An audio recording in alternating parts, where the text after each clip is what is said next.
এদেশের পলিটিশিয়ানরা এদেশটাকে পলিউট করে ফেলছে। আমরা এদেশে আর থাকবো না, বুঝছেন।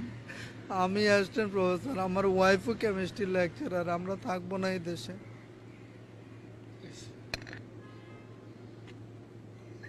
সন্তান কি একজনই ছিলেন?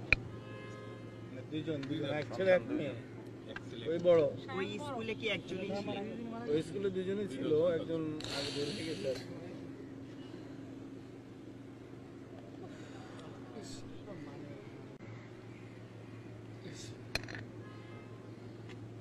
এটা কোনো কথা? এটা কোনো দেশ হইলো? একটা লোকালয়ের উপরে কেন একটা ট্রেনিং বিমান উঠবে বলেন? এই দেশে কোনো মানুষের নিরাপত্তা নেই, এই কারণে আমরা এই দেশে থাকবো না। আমরা পুরো ফ্যামিলি দেশ থেকে চলে যাব। আমার ছেলে ব্রিলিয়েন্ট স্টুডেন্ট, পুরো কলেজে ফার্স্ট হয়।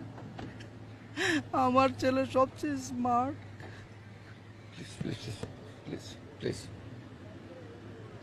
আমরা এই দেশে থাকবো না। এই দেশটায় কেউ থাকতে চায় না, কারণ দেখেন একজন বাবার আর্তনাদ এরকম হলে তিনি এই দেশের রাজনীতিকে দোষ দেয়। আসলেই এই দেশে কেউই থাকতে চায় না। আসলে ঠিক দিন দিন এই দেশটা দুর্নীতি, তারপর কি বলেন, সর্বোচ্চ পর্যায়ে চলে গেছে, যার কোনো শেষ নাই। আপনারা ভিডিওটা অবশ্যই বেশি বেশি করে শেয়ার করে দিবেন।